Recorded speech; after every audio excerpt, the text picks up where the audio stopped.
जय हिंद दोस्तों, स्वागत है आप सभी का विवेकानंद क्लासेज में। आज 5 हस्तियों को भारत रत्न देने की घोषणा कर दी गई है।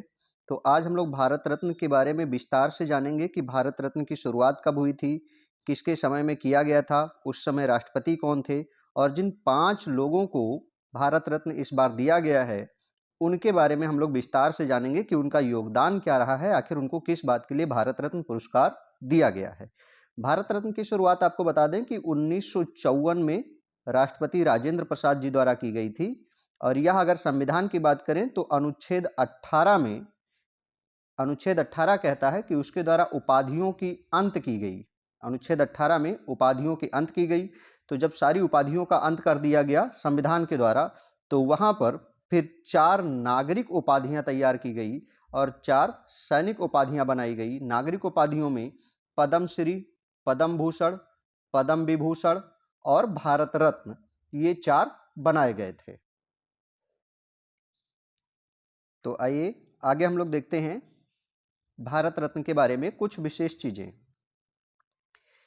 तो पॉइंट टू पॉइंट इनको ध्यान में रखना है।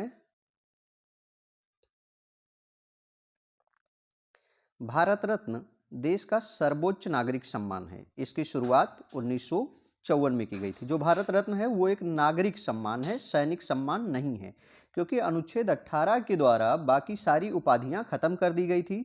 नागरिक सम्मान और सैनिक सम्मान रखे गए थे। 1955 में मरणोपरांत भारत रत्न दिया जाना शुरू हुआ। 1954 से इसकी शुरुआत हो गई थी, लेकिन कुछ ऐसे लोग थे जिन्होंने बहुत अच्छा काम कर दिया था, लेकिन वे 1954 से पहले ही उनकी मृत्यु हो गई थी।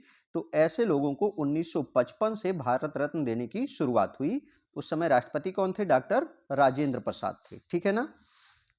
भारत रत्न है क्या? तो यह एक मेडल होता है जो पीपल के पत्ते की तरह होता है। पीपल का पत्ता जो होता है वो तांबे का बना होता है और उस पर प्लेटिनम का चमकता हुआ सूर्य बना होता है।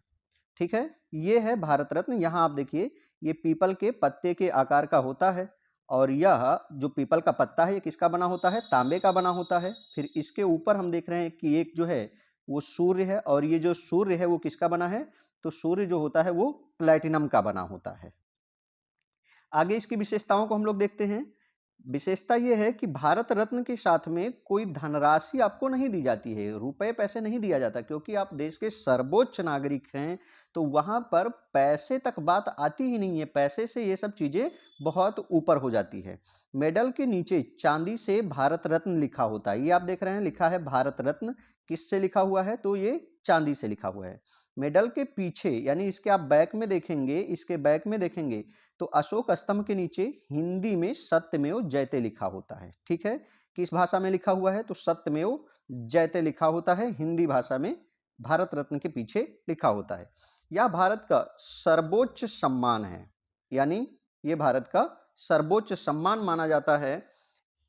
इसके बाद में पद्म विभूषण, पद्म भूषण आदि सम्मान आते हैं। अगर हम वर्तमान की बात करें कि वर्तमान में ये चर्चा में क्यों है, तो वर्तमान में चर्चा का जो कारण है वह है कि 2024 में 5 लोगों को भारत रत्न पुरस्कार दिया गया है। इनमें से 4 लोगों को मरणोपरांत यह पुरस्कार दिया जा रहा है और एक जो जीवित व्यक्ति हैं वे हैं लाल कृष्ण आडवाणी जी, जिनको ये पुरस्कार दिया जा रहा है। 2019 के बाद से 2023 तक यह पुरस्कार किसी को भी नहीं दिया गया है, यानी कि 4 सालों तक ये पुरस्कार बीच में किसी को भी नहीं दिया गया है, भारत रत्न का पुरस्कार। तो 2024 में अब यह जब पुरस्कार दिया जा रहा है तो यह 5 लोगों को दिया जा रहा है। उन 5 लोगों के बारे में आइए हम जानते हैं। तो पहले व्यक्ति हैं पीवी नरसिम्हा राव, जो कि भारत के प्रधानमंत्री रहे हैं। 1977 से 1984 तक 8 बार लोकसभा के सांसद चुने गए हैं। केंद्र सरकार में विदेश मंत्री, गृह मंत्री, रक्षा मंत्री और मानव संसाधन विकास मंत्री रहे हैं। जून 1991 से मई 1996 तक ये देश के 9वें प्रधानमंत्री भी रहे हैं पीवी नरसिम्हा राव। इन्हीं के समय देश में अर्थव्यवस्था में उदारीकरण की नीति लागू हुई। इन्हें 18 भाषाओं का ज्ञान था। ये जो उदारीकरण और निजीकरण और वैश्वीकरण की नीति थी, जिसके कारण भारत में विदेशों के लोग भी अपनी पूंजी लगा सकते थे, तमाम सारी विदेशी कंपनियां भारत में आकर के और अपनी कंपनी लागू कर पाई, वो जो श्रेय है वो पीवी नरसिम्हा राव को दिया जाता है, जिसके कारण भारतीय अर्थव्यवस्था का जो है वो ग्लोबलाइजेशन हो सका, वैश्वीकरण हो सका। तो इसका श्रेय इनको दिया गया, इसीलिए इनको जो है इस बार भारत रत्न पुरस्कार दिया गया है। तो इनके जो उपलब्धियां हैं इनको आप ध्यान में रखिए। अगले हैं जिनको किसानों का प्रधानमंत्री कहा जाता है, किसानों का मित्र कहा जाता है, वह हैं चौधरी चरण सिंह। ये सविनय अवज्ञा आंदोलन में भी शामिल हुए थे। हिंडन नदी के किनारे इन्होंने नमक बनाया गया था। सविनय अवज्ञा आंदोलन जो 1930 में हुआ था, महात्मा गांधी जी के द्वारा शुरू किया गया था, उसमें चौधरी चरण सिंह जी शामिल हुए थे और हिंडन नदी के किनारे इन्होंने नमक बना करके वो आंदोलन जो है वो शुरू किया था। ये उत्तर प्रदेश के 2 बार मुख्यमंत्री रहे हैं। उत्तर प्रदेश के ये 5वें मुख्यमंत्री थे। चौधरी चरण सिंह उत्तर प्रदेश के 5वें मुख्यमंत्री बने थे और उत्तर प्रदेश के 2 बार मुख्यमंत्री बने हैं। इसके अलावा ये वित्त मंत्री और उप प्रधानमंत्री भी बने। जिस समय ये वित्त मंत्री थे, इन्होंने नाबार्ड की स्थापना की थी। नाबार्ड क्या है? तो राष्ट्रीय कृषि ग्रामीण विकास बैंक, यानी किसानों को दीर्घकालीन लोन देने के लिए नाबार्ड की इन्होंने स्थापना की थी। इसके अलावा इन्होंने जनता दल की स्थापना की थी। ये काफी पढ़े लिखे व्यक्ति थे। इन्होंने कई पुस्तकों की रचना की चौधरी चरण सिंह ने, जिसमें कुछ महत्वपूर्ण हैं। अबॉलिशन ऑफ जमींदारी, ये इनकी पहली पुस्तक है। लीजेंड प्रोपराइटरशिप, ये दूसरी है। India's poverty and it's solution, Bharat की गरीबी और इसका हल क्या है, चौधरी चरण सिंह ने इसके भी ऊपर पुस्तक लिखी। ये भारत के एकमात्र प्रधानमंत्री रहे हैं जो कभी भी सदन में नहीं गए, बैठक में शामिल होने नहीं गए थे। आगे आइए देखते हैं, तीसरे व्यक्ति हैं एम.एस. स्वामीनाथन।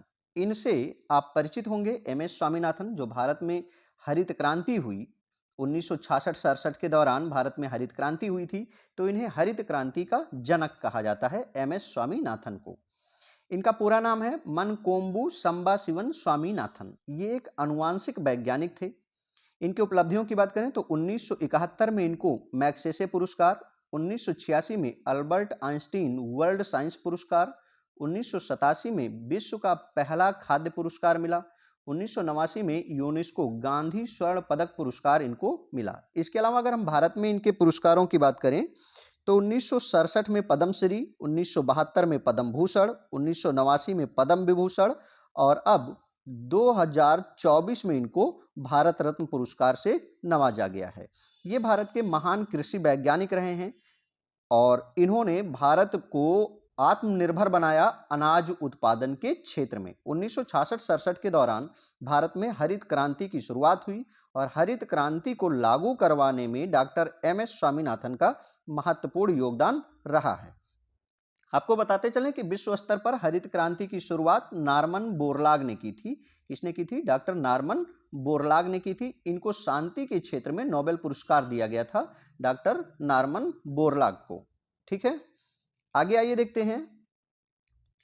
तो अगले हैं कर्पूरी ठाकुर।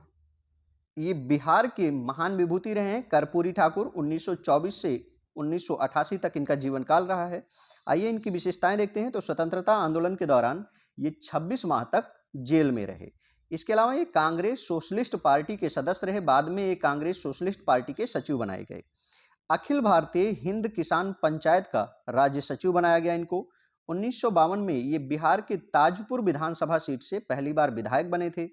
बिहार के शिक्षा मंत्री भी बने और जब ये बिहार के शिक्षा मंत्री बने, इन्होंने मैट्रिक के सिलेबस से अंग्रेजी विषय को ही हटवा दिया था। ये हिंदी भाषा के प्रबल समर्थक थे। बिहार के पहले गैर कांग्रेसी मुख्यमंत्री बने।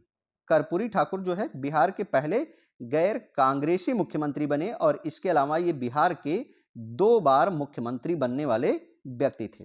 पहले गैर कांग्रेसी मुख्यमंत्री बनने वाले व्यक्ति थे, इसके अलावा 2 बार कांग्रेसी बनने वाले भी मुख्यमंत्री बनने वाले भी ये व्यक्ति थे। आखिरी जिनको लाल कृष्ण आडवाणी जी हैं, जिनको भारत रत्न की घोषणा की गई है 2024 में भारत रत्न इनको मिला है। तो लाल कृष्ण आडवाणी जी जो है वर्तमान में पाकिस्तान के कराची में पैदा हुए थे। यानी वर्तमान में अगर देखा जाए तो जहां इनकी जन्मभूमि है वो पाकिस्तान का कराची क्षेत्र है, कर्म क्षेत्र इनका भारत है। ये भारत के उप प्रधानमंत्री रहे हैं, गृह मंत्री रहे हैं, इसके अलावा भाजपा के राष्ट्रीय अध्यक्ष रहे हैं। ये भाजपा में जब जनसंघ की स्थापना हुई थी, जब भाजपा नहीं था उसका नाम जनसंघ था, उस समय ये भाजपा से जुड़े रहे। उसके जो है महामंत्री और तमाम सारे पदों पर लाल कृष्ण आडवाणी रहे हैं। ये हिंदुत्व के एक बड़े चेहरे के रूप में रहे हैं लाल कृष्ण आडवाणी। 1990 के दौरान जब राम मंदिर आंदोलन की बात आई तो इन्होंने सोमनाथ से अयोध्या तक राम रथ यात्रा निकाली थी। सोमनाथ गुजरात में पड़ता है, वहां से अयोध्या तक इन्होंने राम रथ यात्रा निकाली थी। हालांकि बाद में ये गिरफ्तार कर लिए गए थे।